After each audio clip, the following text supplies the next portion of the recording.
अच्छा तू यहाँ क्यों बैठी? तेरा वो रानी के घेर वहाँ बैठ। चलो हम बयान ले लेंगे, बयान लेके फिर बताएंगे आपको। ठीक है, चलो चलो उठ जाओ। मैं आपने कहा ना 1 सप्ताह की बात कर लो। चलो आप चलो ठीक है, चलो ठीक है। अब इन सब पे कहाँ गई कहाँ गई? बताया मेरी साथ या घटना क्या जोड़ 70 साल की एक बुजुर्ग महिला रमेश देवी कई सालों से अपने पिता की जमीन में हिस्से के लिए सरकारी दफ्तरों के चक्कर काट रही थी। कमर झुकी हुई थी, आवाज में थकावट थी, लेकिन आंखों में अब भी उम्मीद बाकी थी।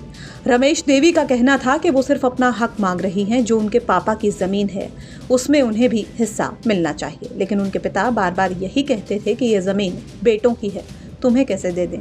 रमेश देवी की ये तकलीफ जब शामली सदर विधायक प्रश्न चौधरी तक पहुंची तो उन्होंने बुजुर्ग महिला को लेकर जिला अधिकारी अरविंद कुमार चौहान से मुलाकात की।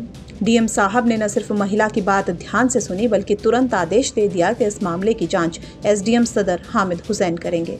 डीएम ने ये दिखा दिया कि सरकार सिर्फ फाइलें नहीं चलाती, दिल से काम भी करती है।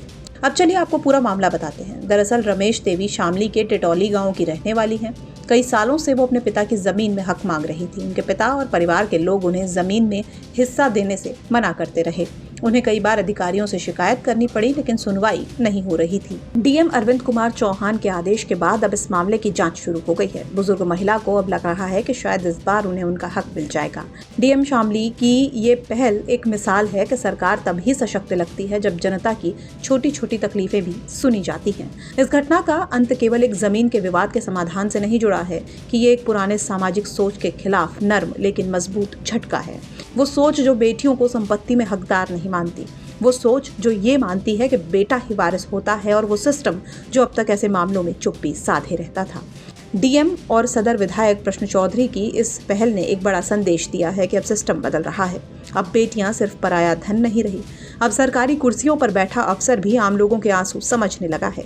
रमेश देवी अकेली नहीं है, देश भर में लाखों बेटियां आज भी अपने अधिकारों के लिए लड़ रही हैं। इस एक फैसले से सिर्फ रमेश देवी को नहीं, बल्कि ऐसी ही हर परिवार की लड़कियों को एक नई प्रेरणा, एक नई उम्मीद मिली है। शामली से शरद मलिक की रिपोर्ट, यूपी तक।